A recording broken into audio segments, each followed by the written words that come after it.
Bienvenidos a esta materia. Vamos a tener un semestre probablemente parcialmente de forma virtual y parcialmente presencial. Entiendo que ya en algunos laboratorios se está autorizando el retorno a clases presenciales. Eso es muy necesario, puesto que si bien es cierto que en la educación virtual las clases pueden complementarse con videos, con algunos otros documentos que le permiten al estudiante un poquito conocer más detalles sobre los equipos de laboratorio. Sin embargo, el contacto con esos equipamientos es muy diferente cuando usted lo hace de forma presencial. Entonces esperaríamos que en muy corto tiempo ya se dé las autorizaciones para incluso las clases teóricas, darlas en forma presencial. También se está analizando la posibilidad de que si no se retorna a clases presenciales 100%, al menos las pruebas y exámenes tengan que rendir de forma presencial. Bien, vamos entonces a darles algunas indicaciones generales respecto a cómo se va a desarrollar este curso. Bien, primero, ustedes tienen en la página del SEC, las aulas virtuales, el sitio en donde está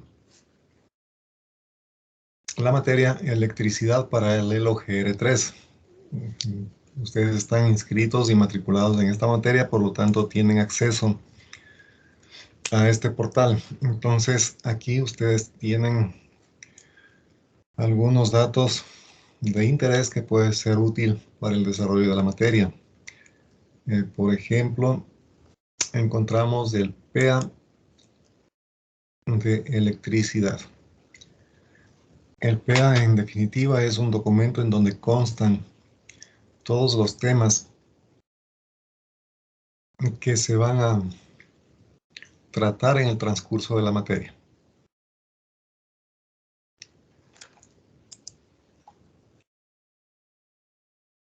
Bien. Como ustedes ven aquí, para esta asignatura se ha considerado un total de horas semanales de 6.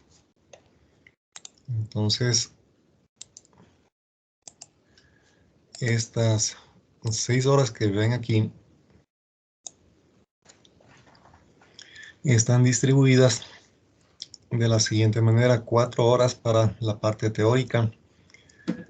Las clases virtuales, en este caso, tienen también asignado lo que sería 1 hora semestre para lo que es el componente práctico, la parte de laboratorio. En este caso, inicialmente el laboratorio se va a llevar de forma virtual. La docente encargada del laboratorio ya les explicará la metodología y los mecanismos que van a utilizar para tratar de compensar en algo la falta de la formación práctica en sí mismo mientras duren estas restricciones. Y luego tienen por aquí lo que sería la hora de aprendizaje autónomo que usted debe dedicar a la semana para profundizar los temas referentes a esta materia. Tengan ustedes en cuenta que esa hora de aprendizaje autónomo la debe planificar junto con las horas que conste en los PEAs de las otras materias, para que usted pueda llevar un avance adecuado en la asimilación de los temas que se tratan en cada una de las materias. Particularmente esta hora considero que es poco realmente, porque los contenidos que tiene esta materia son bastante extensos. Eso hace que usted deba dedicar más tiempo que esta hora a la preparación de los contenidos que vamos a ir exponiendo en el transcurso de este semestre. De todas formas, en este cambio que se ha dado, en este nuevo sistema que se está aplicando, en donde prácticamente muchas materias han tenido que reducir sus contenidos, otras incluso han desaparecido. Se entrega ya mucha más responsabilidad en la formación al estudiante. Eso es evidente porque siempre se tenía una cierta holgura, un espacio de tiempo suficiente como para que en clases se puedan desarrollar una mayor cantidad de ejercicios, por ejemplo. Con esto de que se reduce el tiempo de las ingenierías a 4 años y medio, prácticamente se ha recortado en los tiempos de las materias, se ha recortado en los contenidos, y eso significa que evidentemente el estudiante adquiere más responsabilidad. En cuanto al trabajo que debe desarrollar, el que se conoce como el aprendizaje autónomo. Tengan también en cuenta que la educación tradicional que se tenía en la Politécnica y prácticamente en todas las universidades aquí en el país entregaba una mayoritaria responsabilidad al docente. Prácticamente se llevaba de la mano, como se dice, al estudiante en su proceso formativo. En esta ocasión y para futuro, ya eso está cambiando paulatinamente. La responsabilidad cada vez es más grande en lo que puede hacer el estudiante por sus propios medios para el autoaprendizaje. Existen otras materias que en esta parte del aprendizaje autónomo destinan, por ejemplo, 2, 3 o 4 horas a la semana.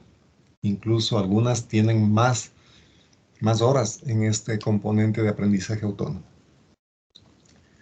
Y en esta parte no es de asombrarse o cosas por el estilo, porque si vemos en universidades internacionales, por ejemplo, en la Universidad de Suiza, usted llega ahí y la ingeniería se da o se obtiene el título de ingeniero en 3 años. Imagínense, en 3 años usted ya tiene el título de ingeniero. Un año más ya es máster. Otro año más y ya es doctor. Entonces, son metodologías de aprendizaje, de enseñanza-aprendizaje muy distintas a las que tenemos en nuestros países, aquí en Latinoamérica especialmente. Recuerdo que allí, desde que usted inicia el semestre, prácticamente no se resuelve un solo ejercicio en clase. ¿Se hace trabajo de laboratorio? Sí. No se toman pruebas. Es decir, usted llega y transcurre su periodo académico, su semestre, con una exposición del docente en donde únicamente se tratan aspectos teóricos. En ese caso, el estudiante tiene que ir a investigar por su propia cuenta en qué aplicar esos conocimientos teóricos, cómo profundizar esos conocimientos, qué tipo de ejercicios puede realizar con esos conocimientos. Como le digo, no hay pruebas, no hay exámenes. Entonces, claro, usted se pregunta, ¿y cómo evalúan lo que ha aprendido? Básicamente, lo que se hacía es que al finalizar el periodo académico, se nombra un tribunal en donde está el profesor de la teoría, el profesor del laboratorio y uno de los profesores invitados a compartir conocimientos en la materia. Entonces es un tribunal. Y a usted le asignan un día y hora específico para que se presenten ante ese tribunal y le toman un examen que prácticamente es muy similar al examen de grado que se da aquí en nuestro país. Es decir, le plantean un caso de estudio y usted a través de ese ejercicio demuestra qué tanto aprendió sobre la materia. Entonces, allí existe una sola nota. O pasa o se queda simplemente. Entonces, Como ustedes ven, ese método de enseñanza-aprendizaje no tiene nada que ver con el que tenemos acá en nuestro país actualmente. Entonces, claro, cuando usted adquiere esa habilidad, esa cultura del autoaprendizaje, evidentemente está en condiciones de enfrentar cualquier reto en la industria, porque eso es lo que se tiene que hacer.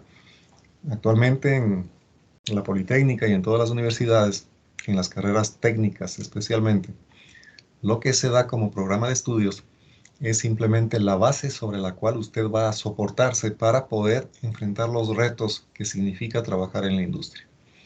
Evidentemente, la realidad es que en esa industria usted va a tener que hacer trabajos para los cuales probablemente no se le preparó directamente en la universidad, pero sí se le entregó las bases suficientes para que pueda hacerlo.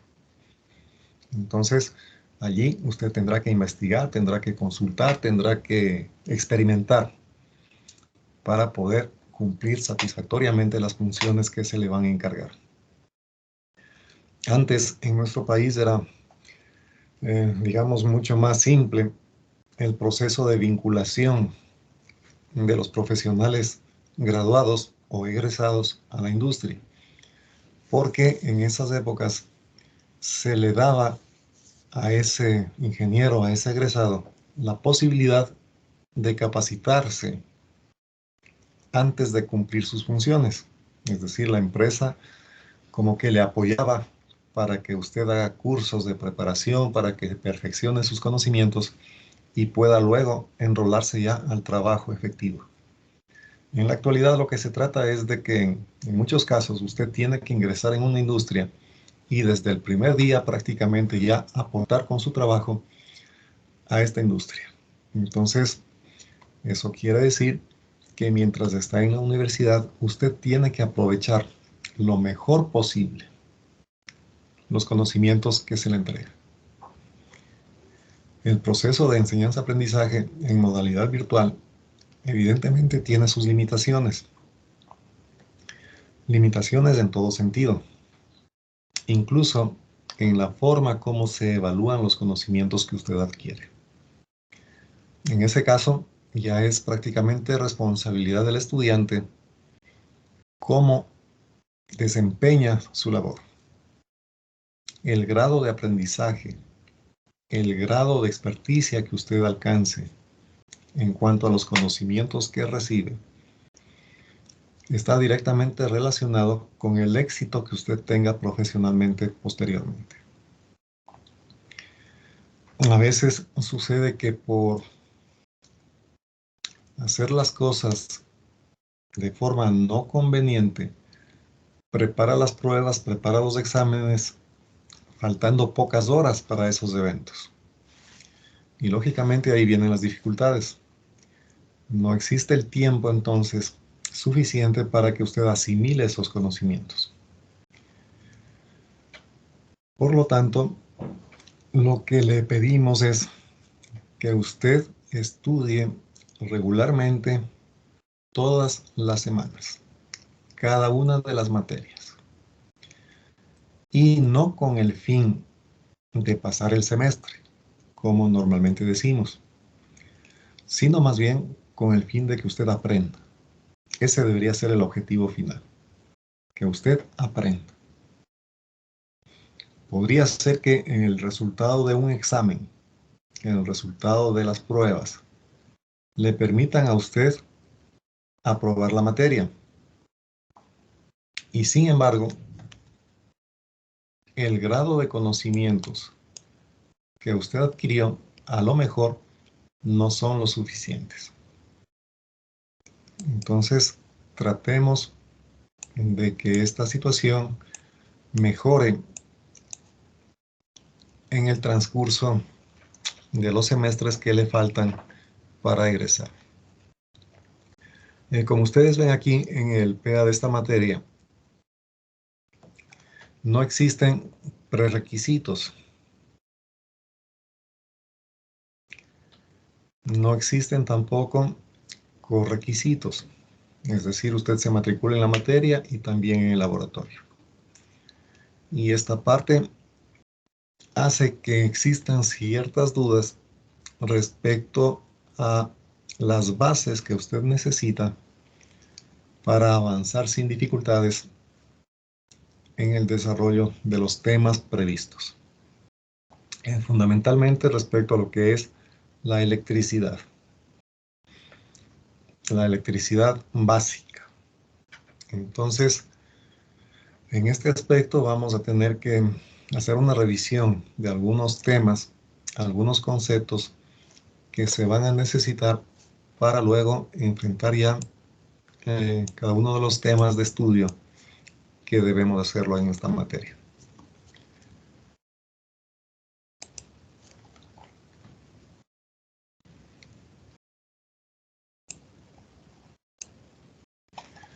Muy bien, aparentemente hay dificultades en la red. Esperemos que no sea muy grave el tema y se pueda continuar sin inconvenientes.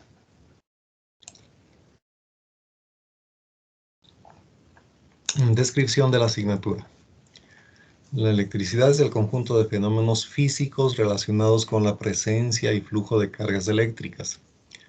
Se manifiesta en una gran variedad de fenómenos como los rayos, la electricidad estática, la inducción electromagnética o el flujo de corriente eléctrica.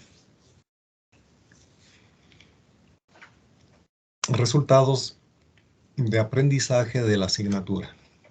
En cuanto a conocimientos, usted debería estar capacitado para identificar los principios fundamentales de la electricidad y sus aplicaciones en ingeniería. De destrezas, seleccionar elementos y equipos eléctricos.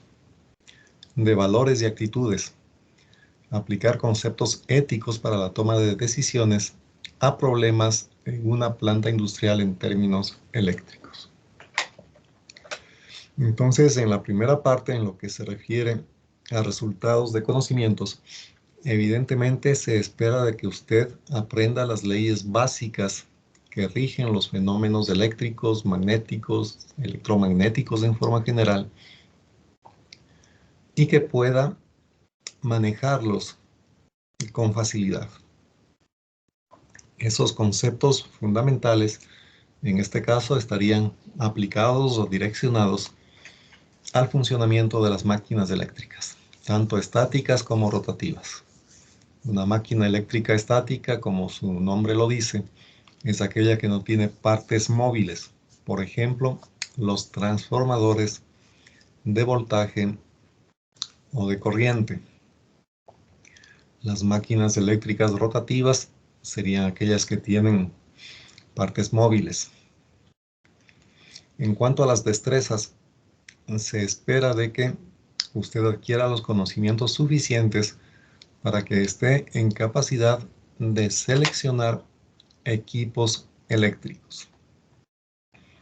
Evidentemente, el trabajo de un ingeniero mecánico, en muchos casos, va a orientarse a lo que es la gerencia técnica, la gerencia de planta. En ese caso, usted va a tener la responsabilidad de dirigir a esa industria en la parte técnica. Y para poder hacerlo, usted necesita el apoyo de otros técnicos. Por ejemplo, tecnólogos o personas que tienen la experticia en ciertos campos del conocimiento. Pero muy probablemente allí usted va a ser el jefe. Usted va a ser la persona que dirija los trabajos al interior de la industria en la parte técnica. Y esa es una gran responsabilidad y exige que usted esté preparado adecuadamente. Es lógico que al tener bajo su mando a tecnólogos, a técnicos y muchos personajes adicionales, usted deba demostrar sus capacidades adecuadamente, porque de allí viene el respeto que se gana un profesional politécnico. Eso implica que debe demostrar lo que conoce. Evidentemente, cuando sale de acá, el aprendizaje no termina. En muchos sentidos, recién empieza más bien. Y eso es algo que usted no debe descuidar. Muchos de ustedes posiblemente ya se vinculen a la industria y hagan su carrera profesional de esa forma. Algunos otros posiblemente estarán pensando en continuar los estudios con una maestría. Si es que van por esa vía, sí les recomiendo que al menos un año antes de que usted se gradúe o de que vaya a egresar, ya investigue cuál es el campo de conocimiento que más le interesa. Y evidentemente en esa línea usted tendría que acudir al Internet, que es la herramienta que actualmente nos facilita muchísimas cosas, para que vea en qué universidad del extranjero o nacional, si fuera el caso, se imparten conocimientos en el campo que a usted le interesa. Y esto les comento porque si es ese su interés, sacar una maestría, especializarse en una rama del conocimiento en particular, ese procedimiento para vincularse principalmente a las mejores universidades del mundo, universidades norteamericanas, europeas, usted tiene que arrancar ese proceso, como le dije, al menos un año antes. Cuando usted postula para una universidad, vamos a decir en Norteamérica, en Estados Unidos o Canadá, tiene que enviar una carta de presentación y tiene que demostrar sus méritos académicos y méritos en la parte humana también. En esas universidades no es que a usted le ven únicamente su currículum académico y le dicen ha sido muy buen estudiante, ha sacado 8, 9 y 10 en toda su carrera. Allí también le evalúan su formación personal. Tiene mucha importancia si usted está vinculado, por ejemplo, al Club de Andinismo Politécnico o al Coro Politécnico, o tiene habilidades con la música, por ejemplo. Todos esos aspectos le valoran y le dan puntos a usted. Y otra cuestión que también debe tener en cuenta es que cuando usted esté aplicando a esas universidades, debe ser bastante concreto y preciso. Me explico. Si usted quiere especializarse en estructuras o en materiales o en termodinámica o en alguna otra rama, evidentemente tiene que consultar en qué universidades se dan esos programas de maestría o de doctorado. Y ahí no queda todo. En la carta de aplicación usted tendría que decir, por ejemplo, en esta universidad existe el departamento tal en donde se imparten conocimientos relacionados con este campo del conocimiento. Y aquí, en este departamento, existe el profesor tal que ha hecho publicaciones en el área que son de mi interés. Eso quiere decir que usted debe conocer en esa universidad quiénes son las personas que trabajan en el área que a usted le interesa. Debe conocer cuáles son las publicaciones que esos docentes han realizado. ¿Se da cuenta? Entonces, eso es lo que les interesa ya. Que usted demuestre un interés verdadero en lo que quiere hacer. Evidentemente, para ir a Norteamérica, usted no puede, o bueno, no podría en forma general, acudir por sus propios medios. Los costos de la educación allá son bastante caros y la única forma de hacerlo sería a través de una beca. Actualmente, usted sabe que aquí en el país las becas para estudios de doctorados y maestrías están muy restringidas ya. Prácticamente ya no existe. Entonces, la otra opción es que de la universidad donde aplica, usted podría conseguir un financiamiento. Pero para eso debe estar adecuadamente preparado. Y como le digo, iniciar estos trámites de investigación, de averiguación de los temas que a usted le interesa al menos un año antes de graduarse. ¿Por qué razón? Porque tienen las mayores posibilidades quienes así lo hacen. Entonces, tomen en cuenta estas recomendaciones.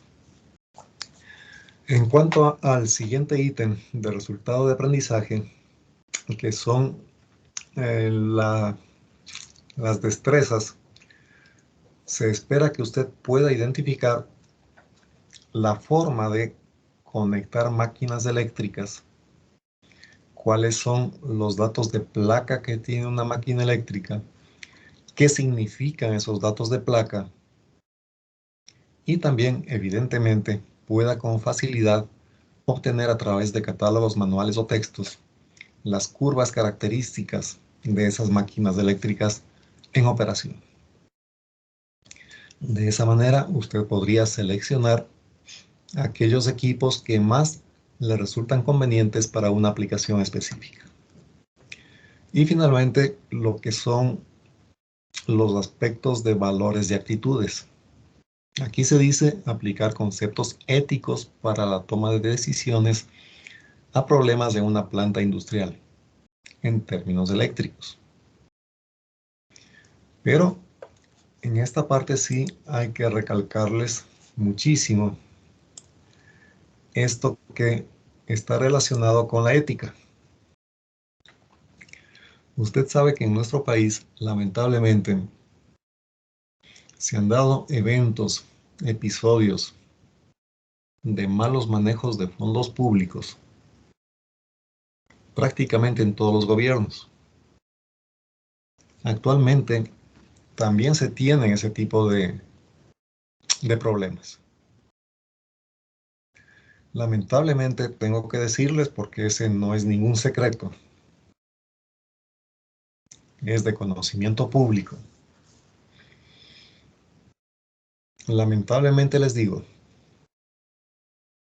que se ha caído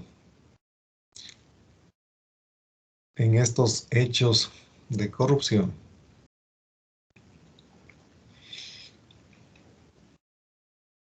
en esto han caído profesionales politécnicos, lamentablemente. Y para colmo, dos de esos profesionales politécnicos han sido ingenieros mecánicos, lamentablemente. Ambos estuvieron recluidos, estuvieron presos durante largos años por actos de corrupción. Inclusive, uno de ellos fue profesor de maestría en la Facultad de Ingeniería Mecánica. Y en esa ocasión, este docente era muy importante.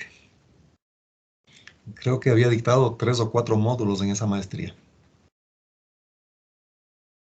Y miren ustedes lo que pasó. Desgraciadamente, cayó en la tentación. Estuvo involucrado en hechos de corrupción y fue a parar a la cárcel. ¿Por qué se dan este tipo de cosas? Este profesional,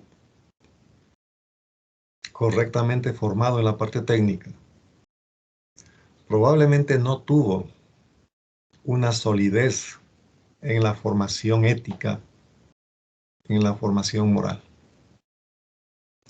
Y al estar en una sociedad en donde, desgraciadamente, es muy común que se den estos eventos, rápidamente fue absorbido por este sistema de corrupción.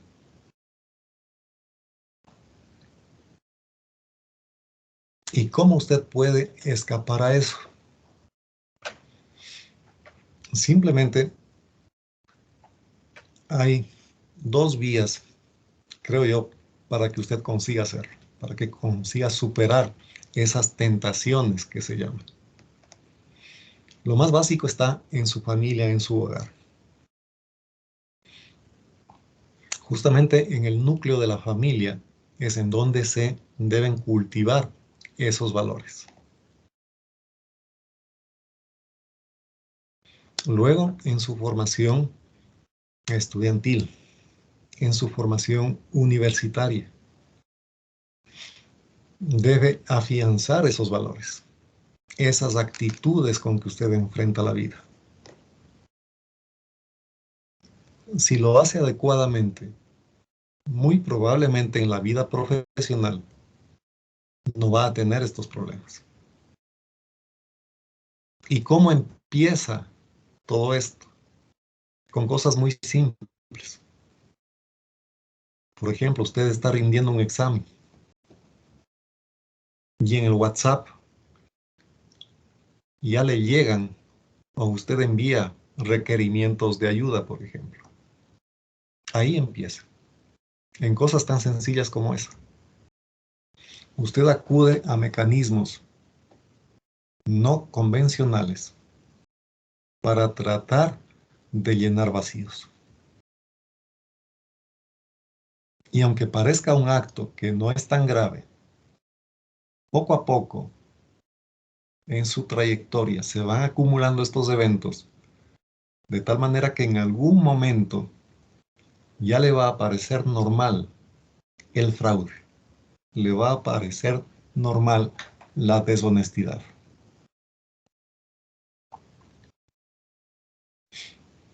Y tengo que hablarles de este tema porque realmente ustedes son estudiantes que han tenido la ventaja de estudiar en la Politécnica. Se ganaron ese cupo y bien ganado ese cupo. Decenas de estudiantes todos los semestres quedan fuera de la Politécnica porque no alcanzan los puntajes respectivos para ingresar acá. Entonces, en nuestro país, ustedes saben que la Politécnica es probablemente la mejor universidad, con todas las limitaciones que tenemos. Es un prestigio que lo ha ganado la institución de años de trabajo. Y eso hay que mantenerlo. Actualmente, con esto de la educación virtual, prácticamente a usted se le está entregando una hoja en blanco. Realice una prueba o realice un examen en su casa. Tiene las herramientas tecnológicas. Usted puede consultar libros, puede buscar ejercicios resueltos, puede consultar con sus compañeros en las famosas redes sociales o por correo electrónico. Usted puede enviar o puede recibir ejercicios resueltos. Todo eso está a su disposición. Pero debe preguntarse si está haciendo bien. A la larga, ese espíritu de colaboración que puede existir entre estudiantes, entre compañeros, a lo mejor le saca de una dificultad momentánea. Pero a la larga, eso va a repercutir negativamente en su formación. Solamente piense en que al momento que usted está postulando para un trabajo, ¿quiénes van a ser sus rivales directos? Sus mismos compañeros de aula. ¿No es cierto? Usted va a tener que demostrar que es mejor que su compañero. Y cuando está en esos procesos de selección, evidentemente, usted ya no le va a ayudar a ese compañero, ¿no es cierto? Ahí usted va a luchar por ganarse ese puesto de trabajo. Y mientras más sólida sea su formación, más posibilidades va a tener de triunfar. De paso, les recomiendo,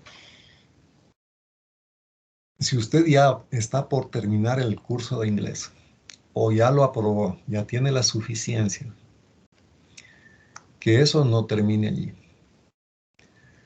Tenga usted en cuenta que actualmente en todos los países, en nuestro país igual, no es suficiente ya con que usted sea un buen estudiante, que tenga buenas calificaciones, sino el grado de preparación, de interés que usted ponga para seguirse superando. Concretamente, si ya aprobó el idioma inglés, ya tiene el requisito que le exige la Politécnica, no se quede allí. Usted, mientras está estudiando en la Politécnica, tiene descuentos en el SEC. Eso quiere decir que podría aprovechar, dándose un tiempito adecuado, para estudiar otro idioma. Por ejemplo, se me ocurre el francés, puede ser el italiano, puede ser el alemán, o un idioma que va a ser muy necesario a mediano plazo, el chino mandarín. Y eso, aunque no parezca tan importante, es muy valioso al momento que usted se postula, ya sea para hacer cursos de maestría o para hacer una aplicación por un trabajo. Es muy diferente observar una carpeta en donde usted dice, tengo la suficiencia en inglés, tengo calificaciones promedios de 9.5 o cosas de esas, a que llegue con un documento en donde diga idiomas, inglés, francés y chino, por ejemplo. ¿Se da cuenta? Entonces, les recomiendo que la capacitación en idiomas sea tomada bastante en serio. Mientras más idiomas usted pueda aprender, mucho más fácil será triunfar en cualquier actividad a la que usted postule.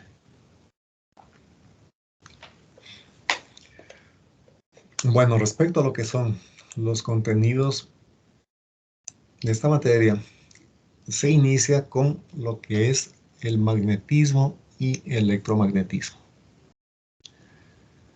Este es el capítulo 1. No vamos a empezar precisamente con este capítulo, porque se necesita dedicar un tiempito al repaso de las leyes básicas de la electricidad. Entiendo que algunos de ustedes sí tomaron alguna materia en donde se les enseñaba, por ejemplo, la ley de Ohm, los métodos para resolver circuitos eléctricos. Pero probablemente existen también estudiantes que a lo mejor no vieron esos temas, no tuvieron la oportunidad de conocerlos. Entonces vamos a hacer una revisión muy rápida respecto a esos conceptos, para que después podamos utilizarlos ya en los capítulos que vienen a continuación. En el capítulo 2 tenemos lo que sería la parte de transformadores. Entonces, para estudiar los transformadores, se necesitan los conceptos de electricidad básica, las relaciones voltamperimétricas en resistencias e inductancias, básicamente, conceptos como los que hacen referencia a los denominados fasores, por ejemplo. Parte también importante es lo que tiene que ver con estado permanente, el estudio en estado permanente de circuitos eléctricos. Ese estudio se le hace en el dominio de la frecuencia. Veremos algunos conceptos también respecto a eso para que se pueda entender todo lo que viene de aquí en adelante. Luego del capítulo 2 tenemos la parte correspondiente a la máquina de inducción en el capítulo 3. Entonces veremos los motores trifásicos. Evidentemente, si hablamos de sistemas trifásicos, se necesita también conocer qué son esos sistemas trifásicos. Y nuevamente, aquí vamos a necesitar del concepto de lo que es un fasor.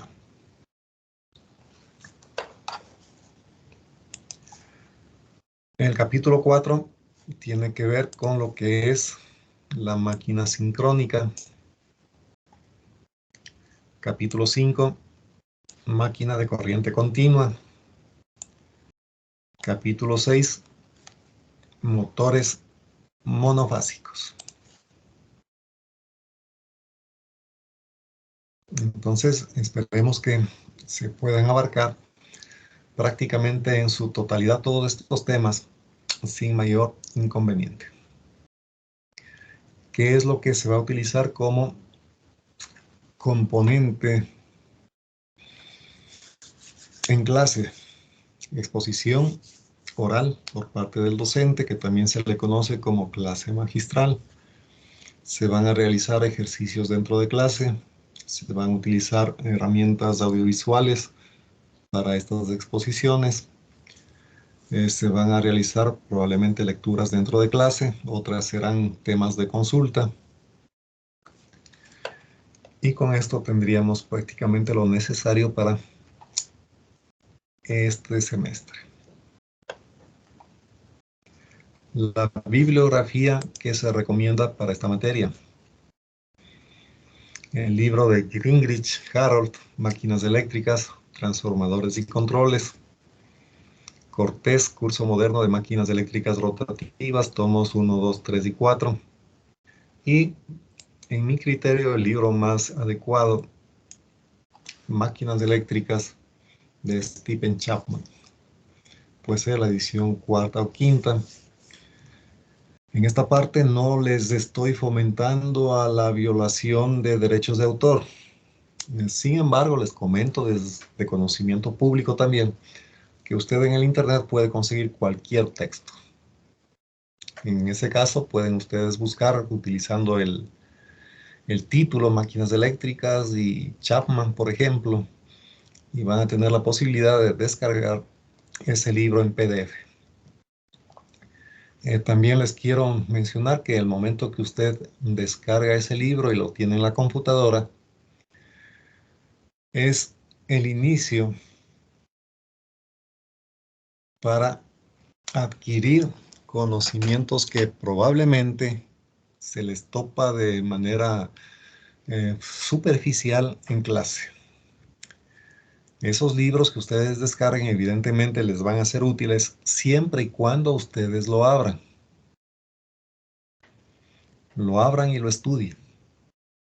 Si lo tienen ahí descargadito o guardadito en la carpeta de máquinas eléctricas o de electricidad, no les sirve absolutamente de nada. Entonces, los temas que vamos a ir viendo en clase pueden ser profundizados utilizando este texto.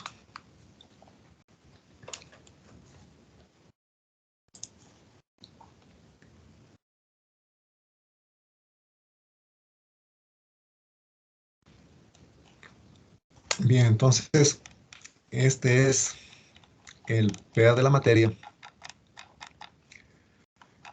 que esperamos cumplir completamente en el transcurso de este semestre. También tienen aquí en el aula virtual el sílabo de la materia. El sílabo simplemente es el cronograma de actividades detallado día a día para esta materia. Bueno, aquí tienen los puntos principales a tratar en cada uno de los temas o capítulos. Está un poco desarrollado.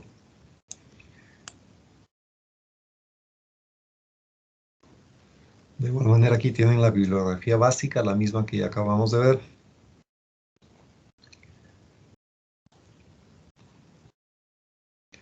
Y la parte que también deben tener en cuenta. Para proponer aquí este mecanismo de evaluación, se revisó el aula virtual hasta el día de ayer. Y normalmente se puede tener en el sistema, en el SAEW, un mecanismo de cómputo para los dos componentes de la materia, la parte teórica y la parte práctica. Generalmente puede ser que en algunas materias el componente práctico valga el 40% y el componente teórico valga el 60%. También podría ser que el componente teórico valga el 70% y el componente práctico el 30%. Mientras ese tema no esté especificado en el SAE-W, de momento se plantea la siguiente opción de evaluación. Se tomarían 2 pruebas en cada medio semestre. Cada una de esas pruebas vale el 30% de la nota. Las prácticas de laboratorio, los informes que ustedes presenten a la docente y el desarrollo de las simulaciones, o si es que se llegan a dar las clases presenciales, su trabajo en el aula, sería valorado también con un 30% de la nota. Y finalmente lo que es deberes y consultas vale un 10%. Entonces, este procedimiento implica que el laboratorio valdría el 30% de la nota y la parte de teoría valdría el 70%.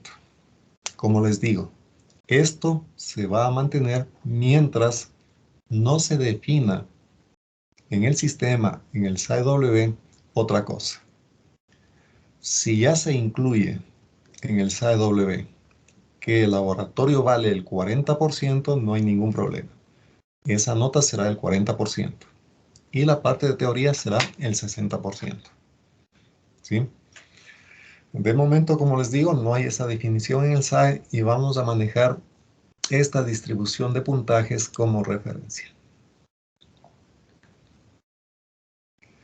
Bueno, y aquí ya viene lo que sería el detalle de las actividades a realizar en cada día que tengamos clase.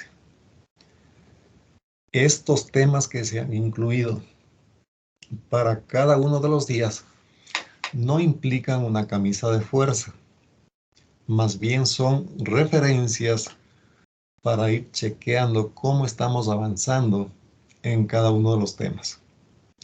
Lógicamente pueden haber situaciones en donde la complejidad de los temas que se están tratando exijan que se dedique un poco más de tiempo. En ese caso no vamos a tener estas referencias que ustedes ven aquí como algo indispensable y fijo de cumplir al reloj. Esto, como les digo, es simplemente una referencia. Normalmente ocurre que estos temas se tratan finalmente todos ellos al terminar el semestre. Habrán cambios ligeros que pueden darse en estos contenidos, porque se decidió hacer más ejercicios, porque se decidió profundizar un poquito más en las explicaciones o cosas de esa índole. Entonces, esto de aquí, como les digo, ustedes lo deben tener como una referencia. Bueno, ubicación y horarios de uso de aulas. En caso de que se dé la actividad presencial, ustedes tienen aquí el aula a donde deberían asistir para clases presenciales o en el evento de que se disponga que las pruebas y exámenes se den de forma presencial. Ustedes deberían acudir al aula en el edificio de relación con el medio externo, en el SEC, el aula 122.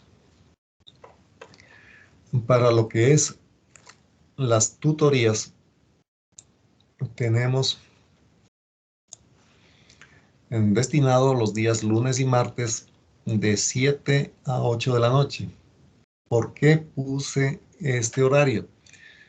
Simplemente porque en el transcurso del día usted tiene muchas otras materias y actividades que cumplir.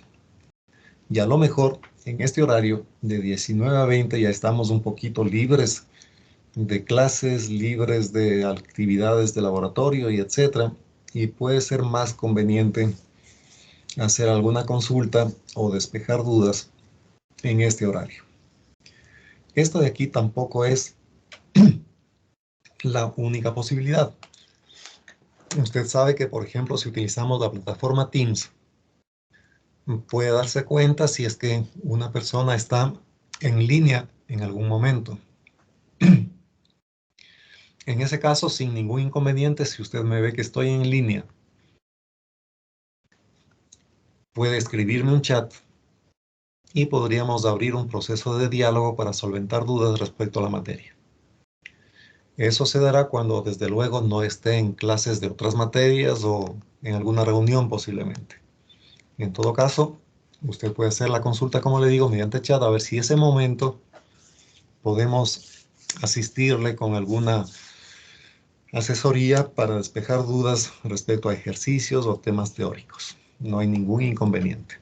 Entonces ya saben que pueden contactar conmigo utilizando el aula virtual o también con el chat de la plataforma Teams.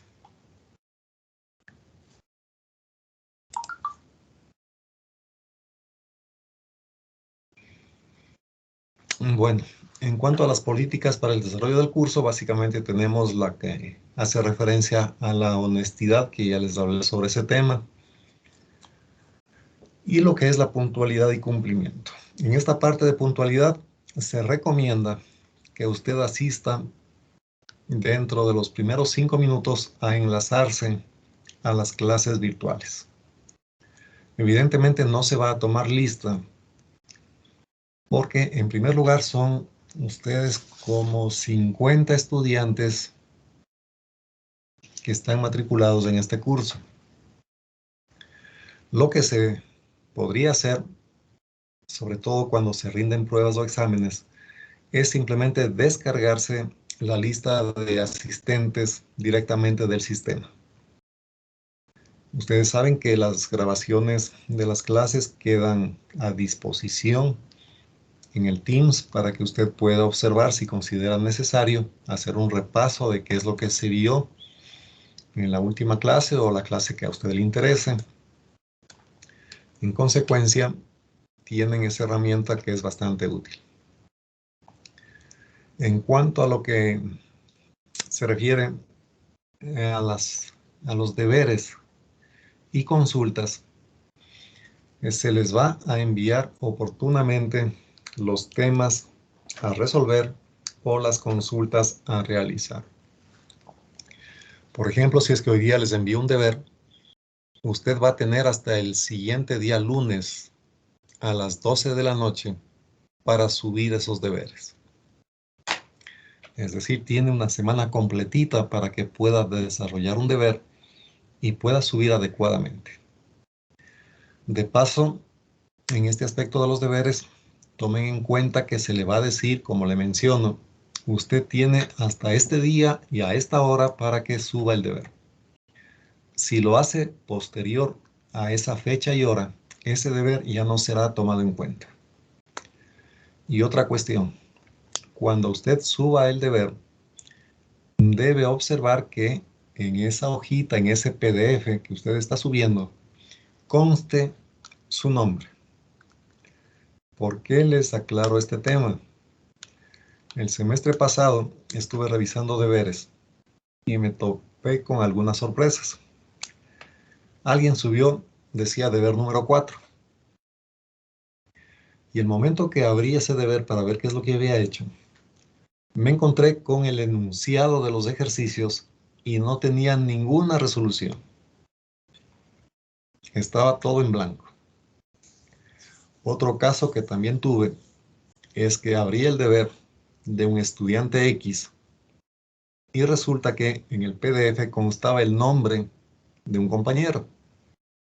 Es decir, este compañero le prestó el deber a este estudiante, pero este alumno ni siquiera se dio el trabajo de cambiar el nombre.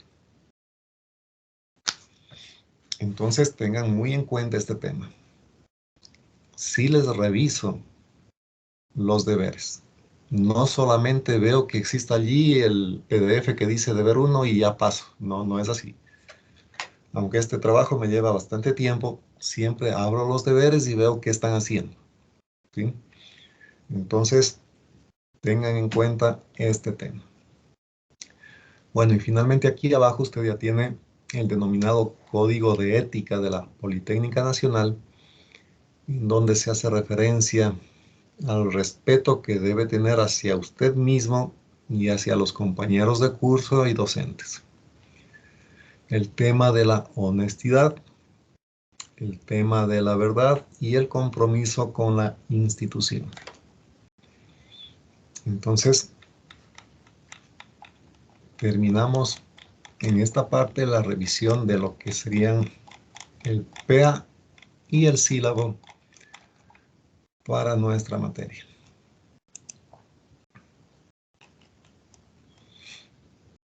Bueno, aquí también están en el aula virtual los resultados de aprendizaje, de conocimientos, de destrezas, de valores y actitudes que hemos revisado. Recomendaciones para iniciar a asistir puntualmente a las clases virtuales en la plataforma Teams de acuerdo a los horarios regulares de la asignatura. 2. Ingresar al aula virtual o a la plataforma Teams para obtener información como tareas a desarrollar, programación de pruebas y exámenes. 3. Utilizar el chat en clases virtuales para formular preguntas y aclarar dudas respecto a los temas de clase.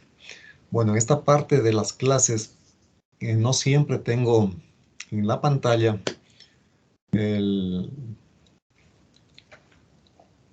asunto de la visualización del icono de levantamiento de mano para solventar dudas. Utilizo toda la pantalla para exponer los temas de clase. En ese caso, si usted tiene alguna duda, más bien active su micrófono y me hace la consulta oportunamente. Y finalmente tenemos como cuarto ítem, subir oportunamente los deberes y consultas. Se tomará en cuenta la fecha y hora máxima para hacerlo. Nuevamente aquí consta también la bibliografía que hemos hablado sobre ese tema y la planificación de los puntajes para pruebas y exámenes mientras no se defina en el sistema, como le dije, el porcentaje que debe ser asignado a la parte de laboratorio y a la parte de teoría. Entonces vamos a trabajar con esto como referencia por el momento. Bien, entonces hasta aquí alguna pregunta.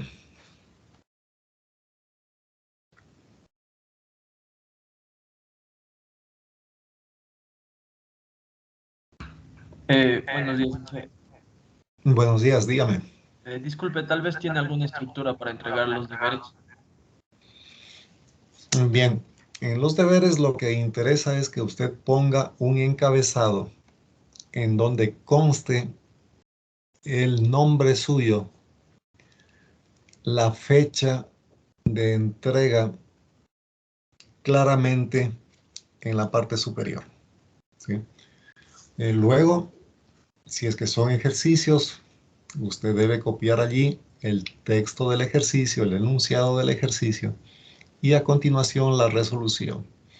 Algo que es importante que debo mencionar aquí es para el desarrollo de pruebas y exámenes, usted debe tener hojas de papel bond, tamaño A4. Todas las hojas que utilice en el examen deben estar rotuladas con su nombre y la fecha de realización. En ese desarrollo usted deberá utilizar lápiz HB o esfero, ¿sí? Y también, como usted conoce, los resultados o las hojitas de las pruebas y exámenes, usted tiene que fotografiar para subir al sistema. Esas pruebas y exámenes usted deberá subir aquí, al aula virtual. Justamente en la parte de aquí abajo se irán creando los iconos. Por ejemplo, prueba número 1 y subir prueba número 1. En el primer icono que usted va a tener acá estará el texto del ejercicio.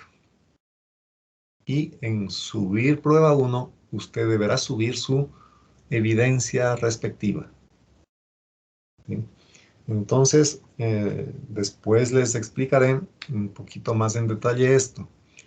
Pero de momento le pido que usted tenga una herramienta que le permita escanear o fotografiar las hojas de las pruebas y exámenes que usted va a subir. A estas alturas entiendo que usted ya lo ha hecho eso antes y sabe que existen herramientas como por ejemplo el Cam Scanner que puede instalar en su teléfono móvil. Esa herramienta toma la fotografía y automáticamente le convierte en PDF. Y luego ese PDF ya puede subir al aula virtual. En todo caso, cuando usted haga este trabajo de subir evidencias, debe dedicarse un poquito a verificar la calidad de ese escaneado o la calidad de esa fotografía. A veces por el estrés, por la tensión que se tiene en el momento de desarrollar un examen, una prueba, no nos fijamos en ese detalle y cuando se abre el PDF para calificar realmente no se ve absolutamente nada. Entonces tengan un poco de cuidado en ese tema y revisen cómo está ese documento antes de subir al sistema. Bien, ¿alguna otra pregunta tal vez?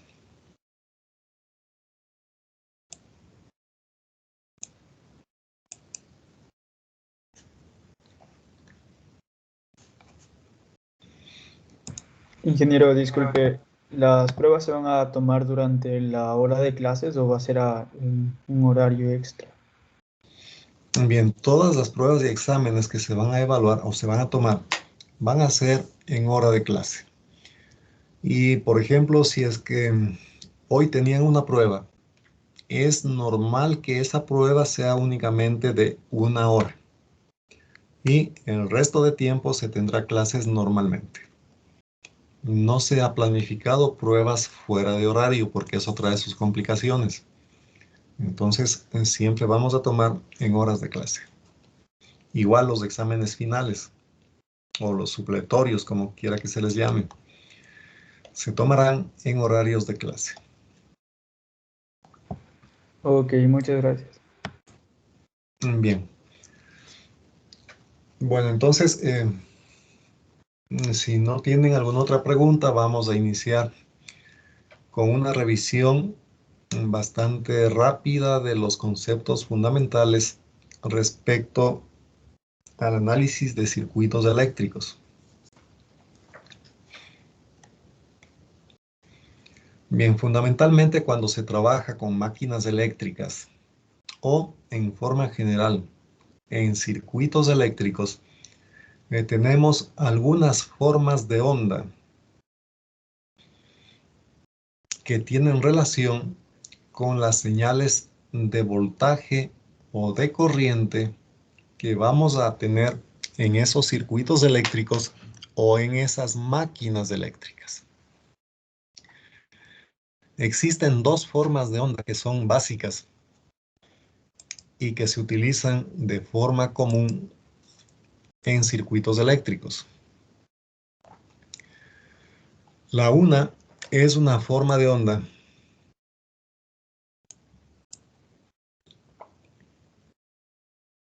que es constante en el tiempo, como la que están viendo en este momento, que les estoy dibujando, y que normalmente corresponde a lo que se conoce como voltaje continuo o voltaje constante.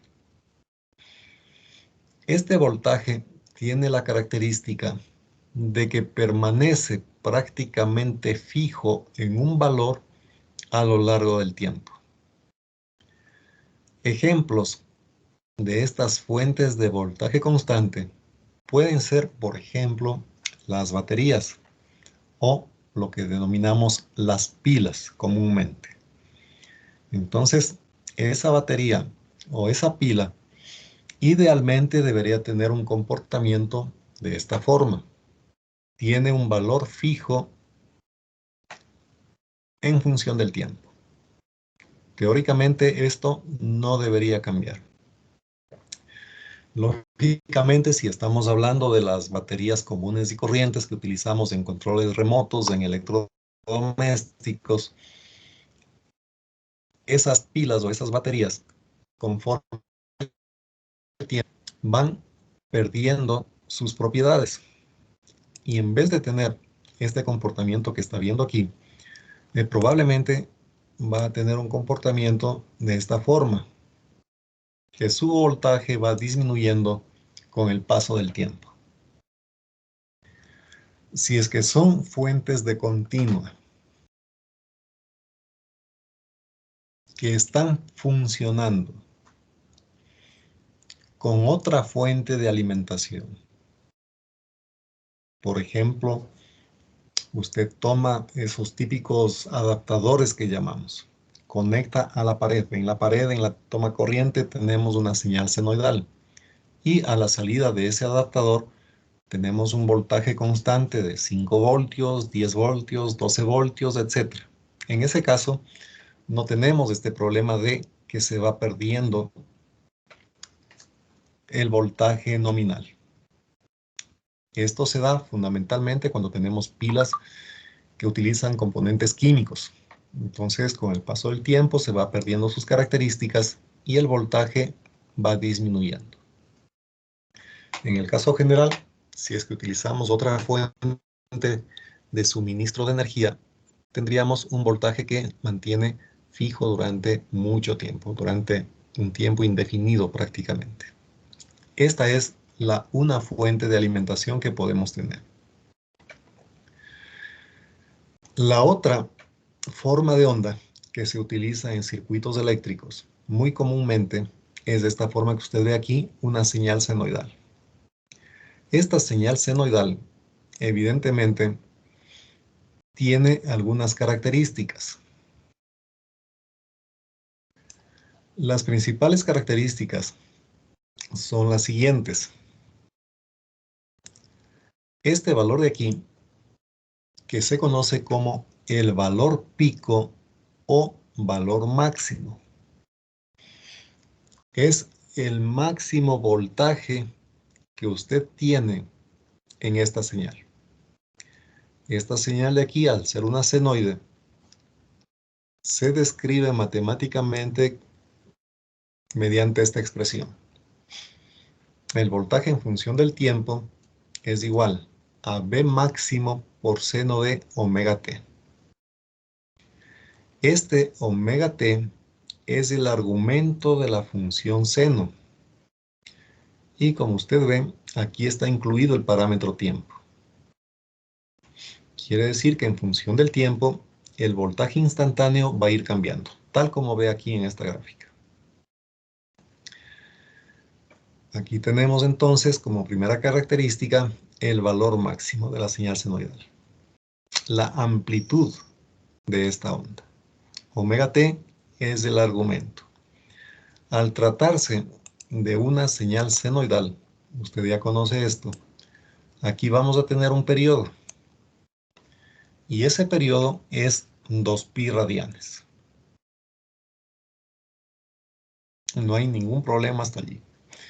Por otra parte, comercialmente, esta señal eléctrica se suele especificar de la siguiente manera.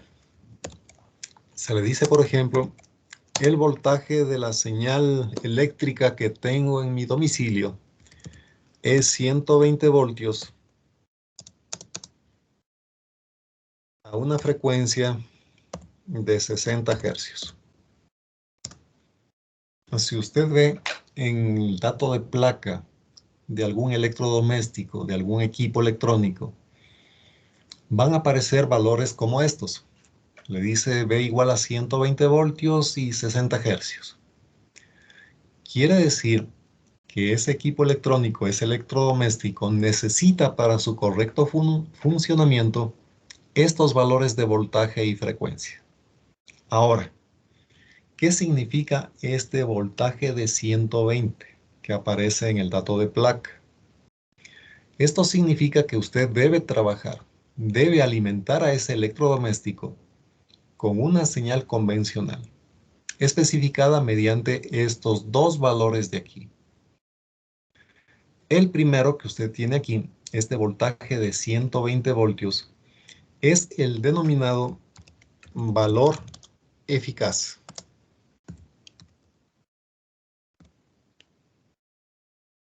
Que se lo representa como VRMS, valor eficaz. O valor medio cuadrático que también se le denomina. ¿Cómo se calcula este valor eficaz?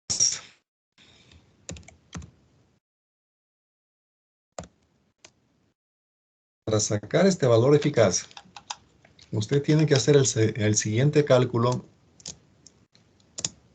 a una función.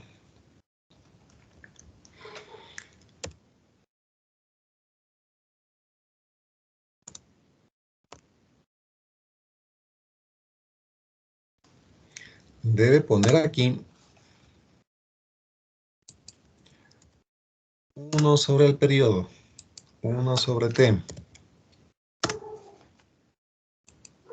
A esto le multiplica por la integral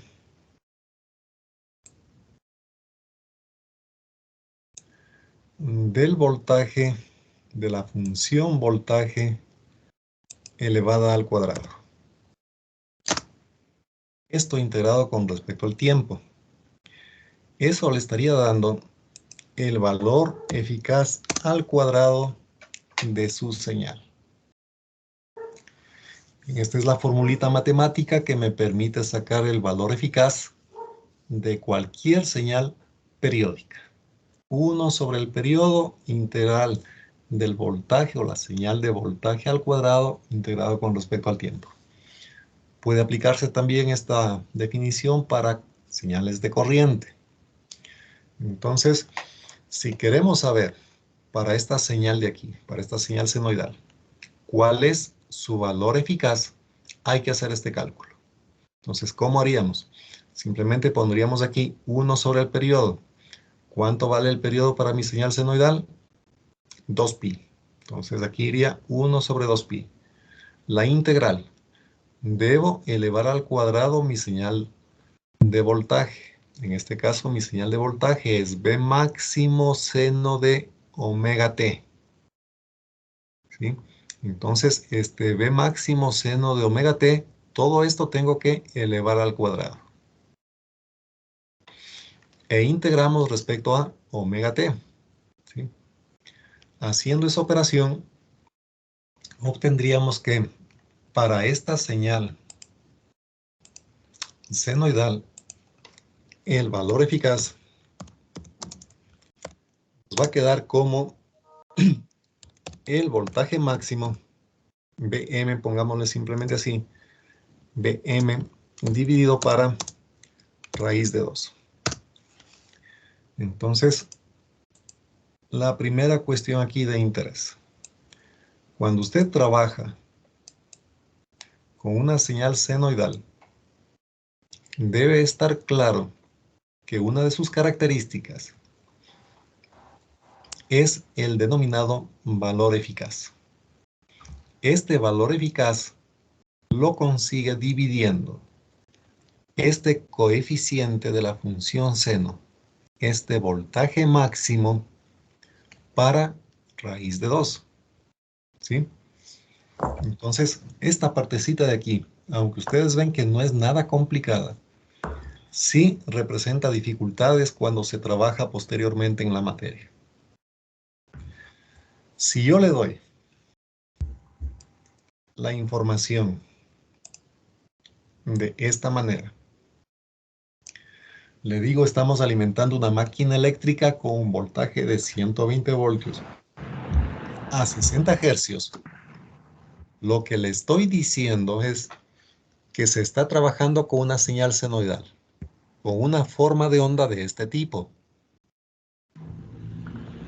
Esta forma de onda va a tener un valor máximo. ¿Cuál sería ese valor máximo? A ver, ¿quién me puede decir este momento? ¿Cuánto valdría este valor máximo si le damos estos datos? 120 voltios eficaces y 60 hercios. Aquí está, mire. Simplemente despejo. 84,5 voltios. No. El dato que usted tiene aquí en azul es el valor eficaz. ¿Sí? Entonces aquí lo que le estoy dando es este término, el VRMS. Por lo tanto, exacto, despejaríamos de aquí el valor máximo. que sería el valor eficaz 120 multiplicado por raíz de 2. En este caso, 169 voltios. Entonces ya tendríamos esta información de aquí. ¿Cuál es el valor máximo de mi señal senoidal? Eso por una parte.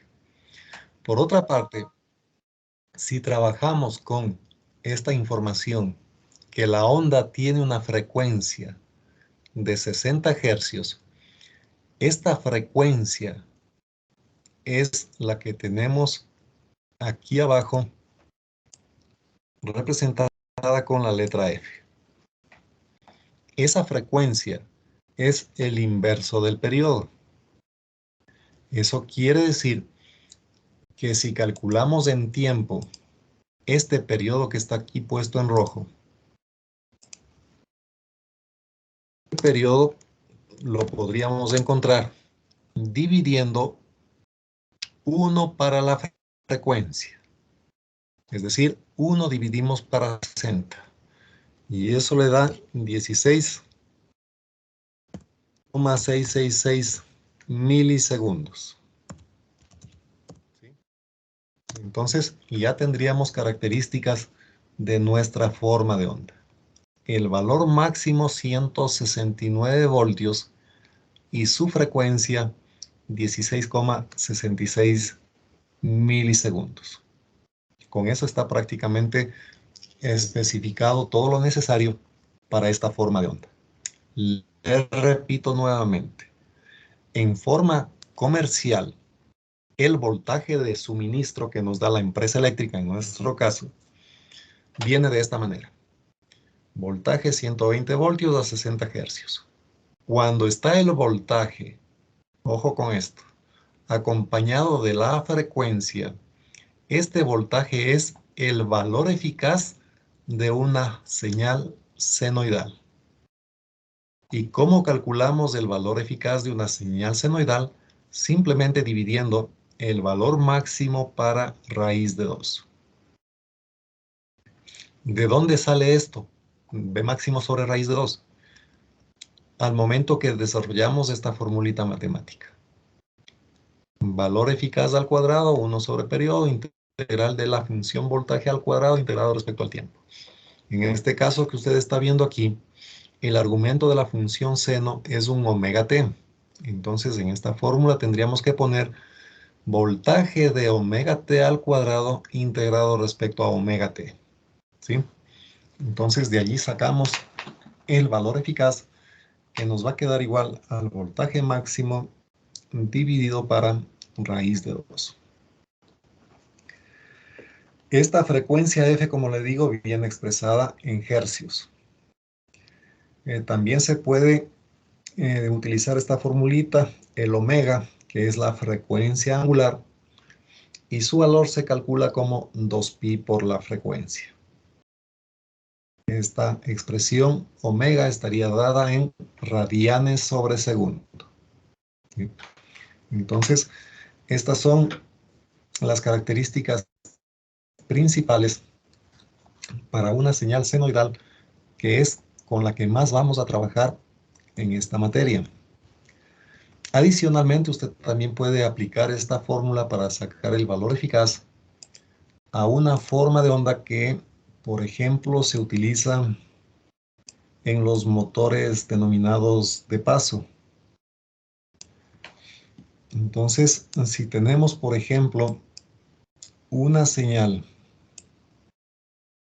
que viene durante un cierto tiempo con un valor constante y luego esta señal cae hasta 0 voltios, repitiéndose periódicamente esta forma de onda. Y si es que decimos el valor de este voltaje es, por ejemplo, cualquier cosa, 12 voltios, por ejemplo. Se mantiene 12 voltios durante un cierto tiempo y luego baja esa señal a 0. Vamos a suponer de que esta señal de aquí tiene un periodo t. y que se mantiene en un nivel de 12 voltios la mitad de ese periodo. Entonces aquí esto sería T sobre 2. ¿Sí? Un puntito allí. Este punto aquí vale T sobre 2. Se podría saber cuál es el valor eficaz que tiene esta señal aquí. Entonces, ¿qué es lo que tiene que hacer usted? Tendría que poner en esta fórmula 1 sobre periodo. ¿Cuánto vale el periodo? T simplemente. Lo pone aquí. Después tiene que elevar al cuadrado su función. ¿Cuánto vale mi función desde 0 hasta T sobre 2? Ojo con eso. Aquí tengo que hacer una integración. A ustedes le enseñaron que cuando hace una integral está calculando el área bajo una curva, ¿no es cierto? Entonces tengo que ver en dónde se está definiendo un área bajo la curva. Entonces usted tiene un área bajo la curva aquí, entre 0 y T sobre 2. Por lo tanto, la integral iría desde 0 a T sobre 2. ¿Cuánto vale en ese intervalo de tiempo su voltaje? Su voltaje vale 12. Entonces aquí debería poner 12 al cuadrado e integrar esto respecto a T. Y allí podría saber usted cuál es el valor eficaz que tiene esta forma de onda. ¿Sí? ¿Alguna pregunta hasta allí, señor Moreno Samir? No, ingeniero. Bien. Profe, Sí, dígame. solo una pequeña duda con respecto al cálculo del valor eficaz. Hay algo que nunca entendí. ¿Por qué es la suma de los cuadrados? O sea, es la integral de todos los valores de la suma de los cuadrados de la curva, ¿verdad? Pero nunca entendí por qué esa es la definición del valor eficaz. A ver, cuando se trabaja con señales periódicas, usted tiene básicamente dos formulitas para encontrar valores que caracterizan a esa señal. Un valor característico es el denominado valor eficaz. Ese valor eficaz, ya vamos a ver qué significa realmente. Lo calculamos mediante esta fórmula, ¿sí? Valor eficaz al cuadrado, 1 sobre periodo integral de la función voltaje al cuadrado integrada respecto al tiempo. Esta es la primera expresión. Y la otra expresión que también se utiliza es para sacar el valor medio, también conocido como valor DC. Este valor medio, asimismo, se puede calcular como 1 sobre periodo, 1 sobre T, por la integral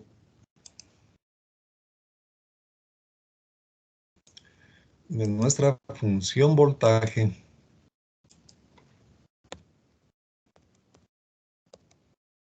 integrada con respecto al tiempo. ¿Sí?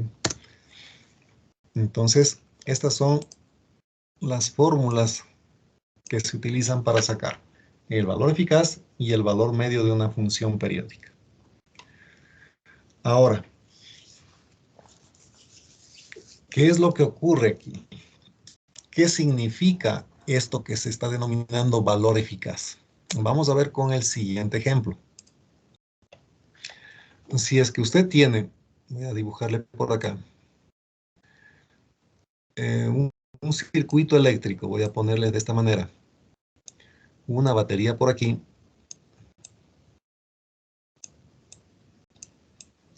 conectamos a tierra. Esta batería, supongamos que está alimentando a una resistencia eléctrica.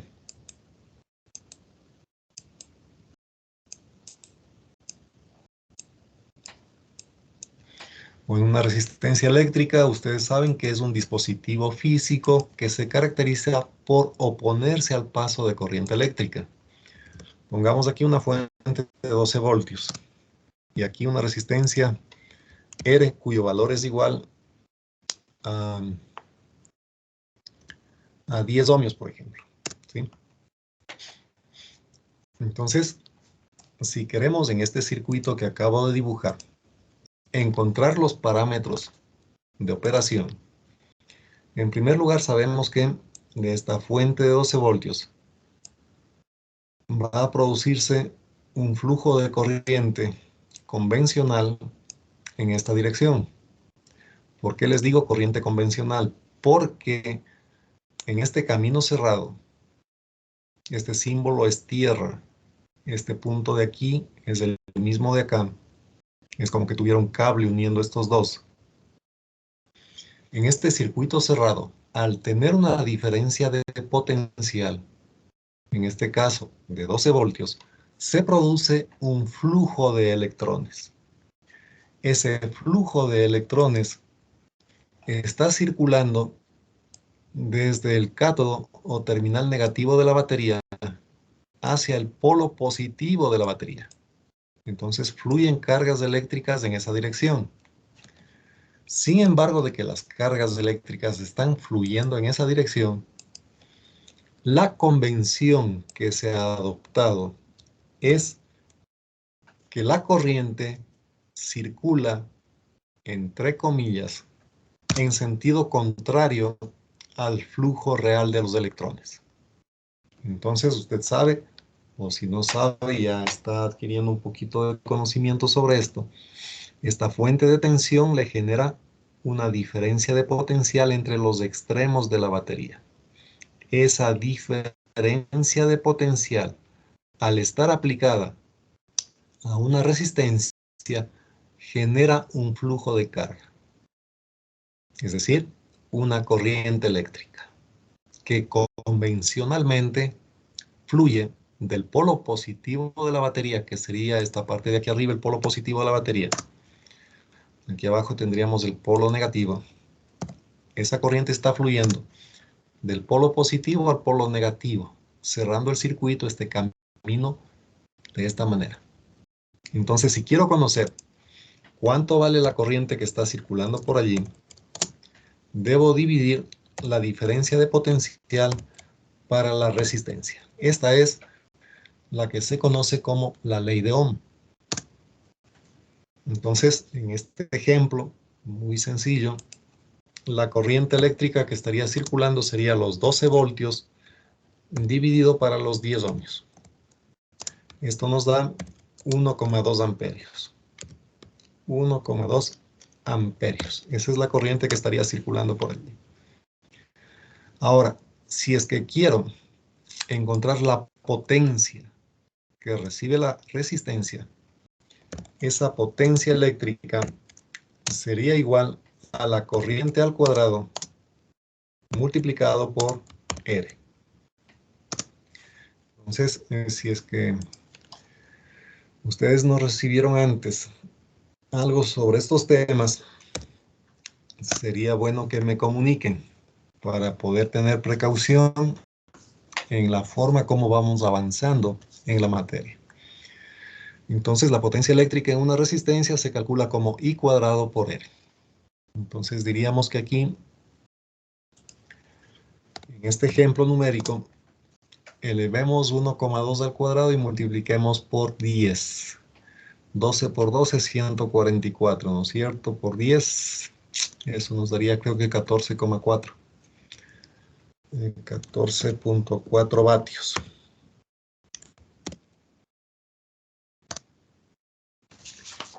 ¿Está de acuerdo con ese resultado, señor Díaz Aníbal? Sí, profe, me dio eso. Ya, gracias. Entonces, esa sería la potencia eléctrica que estamos entregando a esa resistencia. Ahora, este elemento resistivo en este circuito está recibiendo esta potencia. Vamos a suponer de que no se dispone de esta batería de 12 voltios, sino que se dispone de una señal senoidal. Y con esta señal senoidal quiero entregar la misma potencia a la resistencia de 10 ohmios.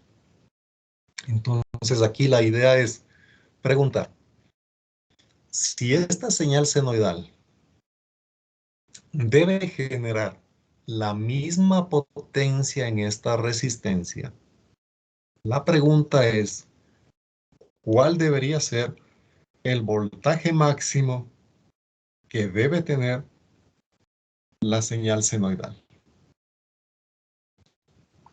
Entonces, para esto, debemos tener claro que la potencia se calcula como el valor eficaz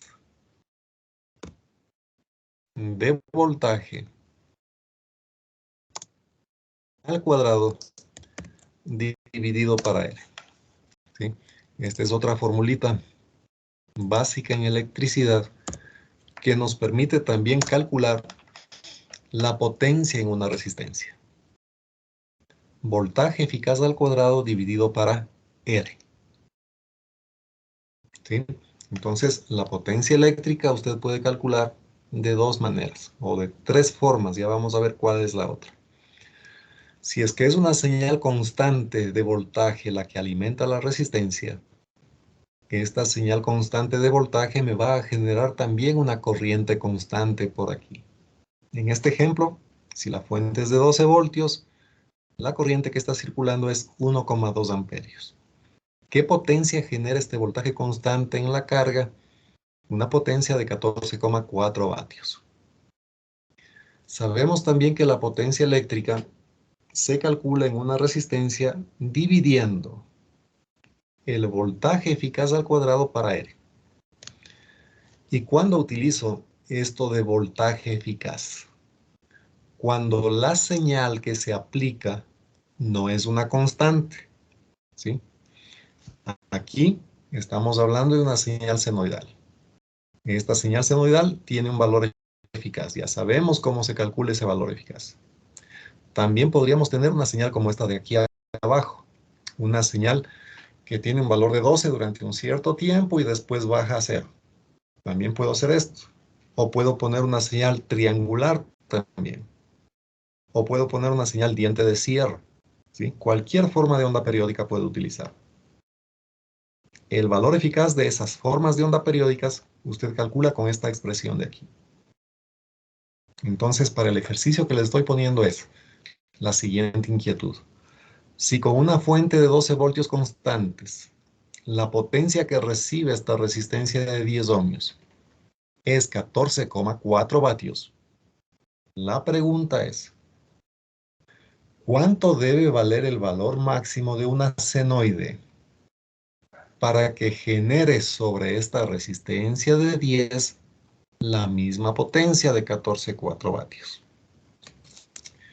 Entonces aquí lo que vamos a hacer es, en vez de la fuente de voltaje constante de 12 voltios, vamos a poner ahora más bien una fuente de voltaje senoidal. ¿Sí? Entonces ponemos la fuente senoidal, conectamos a nuestra resistencia de 10 ohmios y queremos que la potencia que recibe esa resistencia sigan siendo los 14,4 vatios. Entonces aquí tenemos una fuente senoidal y esta resistencia es la misma del caso anterior. Aquí tengo los 10 ohmios. Entonces, le repito, cuando la forma de onda de voltaje no es una constante, usted tiene que utilizar para el cálculo de la potencia esta formulita de aquí. Voltaje eficaz al cuadrado dividido para R. Entonces, ¿qué tengo que hacer acá? Simplemente despejar, ¿no es cierto? El voltaje eficaz que debe aportar esa señal senoidal va a ser igual, despejo de aquí, ¿no es cierto? Me va a quedar la raíz cuadrada de la potencia que necesito. ¿Qué potencia necesito? 14,4.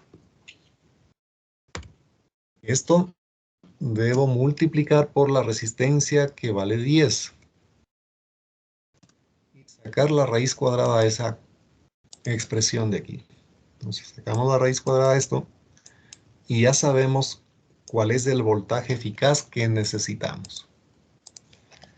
Entonces esto nos queda 12 voltios, ¿no es cierto? Ya está.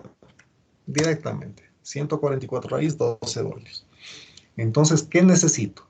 Necesito conectar una señal senoidal cuyo valor eficaz sea de 12 voltios para que se genere la misma potencia en esta resistencia. Está resuelto ya. Entonces acá, ¿cuánto vale el voltaje máximo? ¿Quién me dice?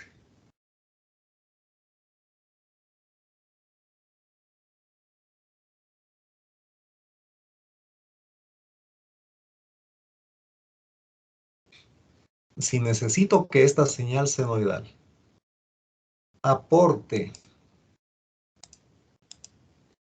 un valor eficaz de 12, el voltaje máximo lo despejamos de aquí. 12 por raíz de 2. Y ya está. 16,97. Gracias. 16,9.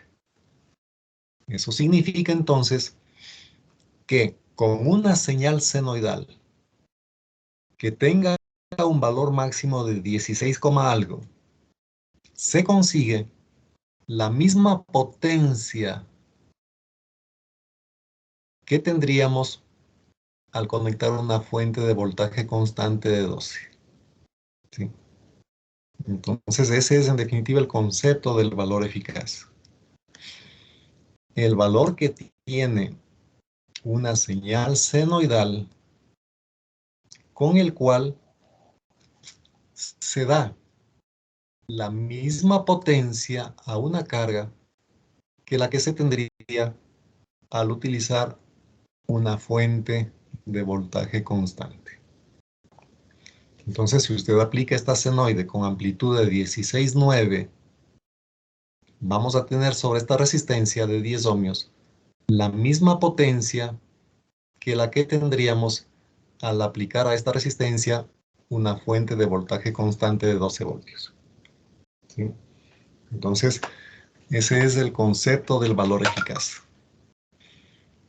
El voltaje que tiene una señal senoidal y que genera la misma potencia en una carga que la que se tendría al aplicar un voltaje constante de igual valor. Ahora, note usted que aquí estamos trabajando con un voltaje constante por un lado o con una señal senoidal por otro. ¿Sí? ¿Qué pasaría si en cambio, voy a poner aquí, si trabajamos con una forma de onda como la siguiente?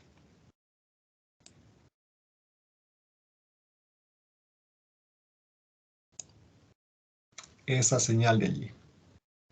Usted ve que esta señal es una senoide, pero no está en el origen. Está desplazada hacia arriba. Entonces, esta señal que está desplazada hacia arriba tiene ese nivel que viene a ser el valor medio de esa señal que está desplazada hacia arriba, de esa señal senoidal desplazada. Este trazo que le pongo aquí en rojo es el valor promedio de esta onda en azul que está desplazada hacia arriba. Entonces diríamos, esta gráfica en azul, voy a ponerle aquí,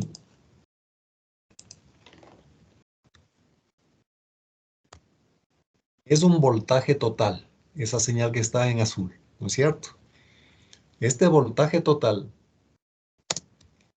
va a ser igual a la suma de un voltaje promedio, que es la señal que está aquí dibujada en rojo, este voltaje constante. Este voltaje constante está sumado con esta señal senoidal. Y esa señal senoidal vale B máximo seno de WT. Así tendríamos la expresión matemática que corresponde a este trazo senoidal en azul. desplazado hacia arriba un cierto valor.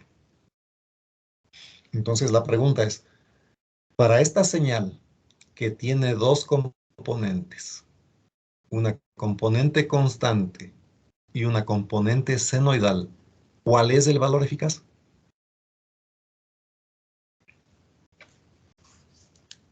Si tengo solamente una fuente de continua, en este caso de 12 voltios, el valor de esta componente continua, el valor eficaz, van a ser los mismos 12 voltios.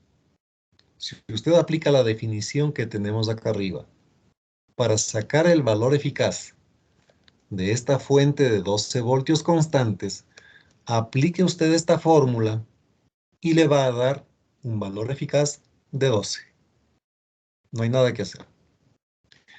Si le pone una senoide, en cambio, como en el circuito de aquí abajo, esa senoide tiene un valor máximo de 16,9, como dijo el compañero, aplique esta definición y va a tener un valor eficaz de 12.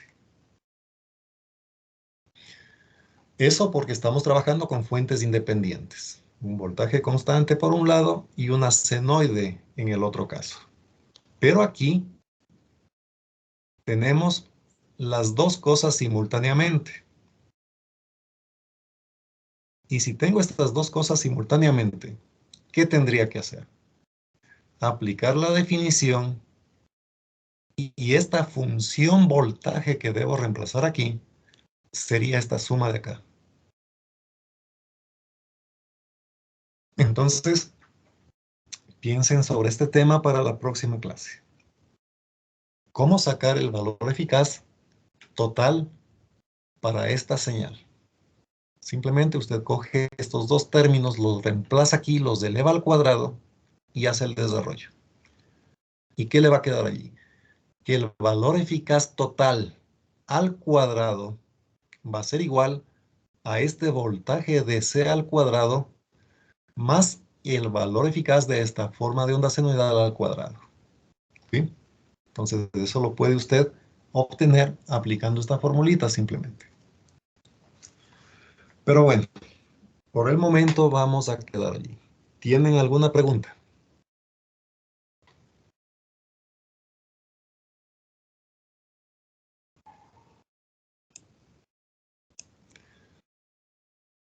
Bien, entonces, si es que no tienen preguntas, en la clase de hoy vamos a terminar en este momento. De aquí nos reuniríamos la próxima clase, creo que con ustedes desde el día viernes, entiendo yo.